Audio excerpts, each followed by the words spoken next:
Telugu Desam party ఉమ్మడి ఆంధ్రప్రదేశ్లో 1982 మార్చి 29వ తారీఖున స్వర్గీయ నందమూరి తారక రామారావు గారు ప్రారంభించడం జరిగింది. ఆయన ఈ రాష్ట్రానికి, ఉమ్మడి రాష్ట్రానికి ఎన్నో సంస్కరణలు తీసుకొచ్చారు. దేశంలోనే ఒక నేషనల్ ఫ్రంట్ అనేది కూడా ఏర్పాటు చేసి దాని చైర్మన్ గా కూడా భారతదేశం యొక్క ప్రజాస్వామ్యాన్ని పునరుద్ధరించిన గొప్ప వ్యక్తి నందమూరి తారక రామారావు గారు. దానిలో భాగంగానే ఈరోజు భీమవరం నియోజకవర్గంలో 39 వార్డులు 48 గ్రామాల్లో ప్రతి వార్డులో కూడా పూర్వమే తెలుగుదేశం పార్టీ జెండా స్తూపాలు ఉన్నాయి. మళ్లీ దాన్ని చక్కగా అలంకరించి సీతారామకృష్ణ నాయకత్వంలో వార్డు కమిటీ అధ్యక్ష కార్యదర్శులు, అలాగే మా పట్టణ పార్టీ అధ్యక్ష కార్యదర్శులు, మండల పార్టీ అధ్యక్ష కార్యదర్శులు అందరి ఆధ్వర్యంలో ఈ కార్యక్రమాన్ని ఈ రోజు నుంచి మొదలుపెట్టారు.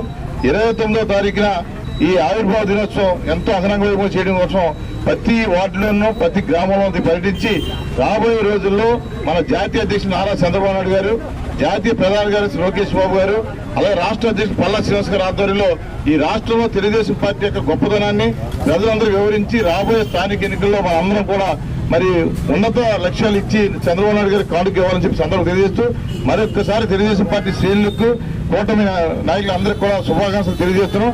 రాబోయే రోజుల్లో చంద్రబాబు నాయుడు గారి నాయకత్వంలో తెలుగుదేశం పార్టీ ఈ రాష్ట్రంలో కాదు దేశంలో కూడా ఎంతో గొప్ప పరిణితి చెందుతుందని చంద్రబాబు తెలియజేసుకుంటూ జై తెలుగుదేశం, జై చంద్రబాబు నాయుడు గారు, జై లోకేష్ బాబు గారు, జోహార్ ఎన్టీఆర్, జోహార్ ఎన్టీఆర్, జోహార్ ఎన్టీఆర్.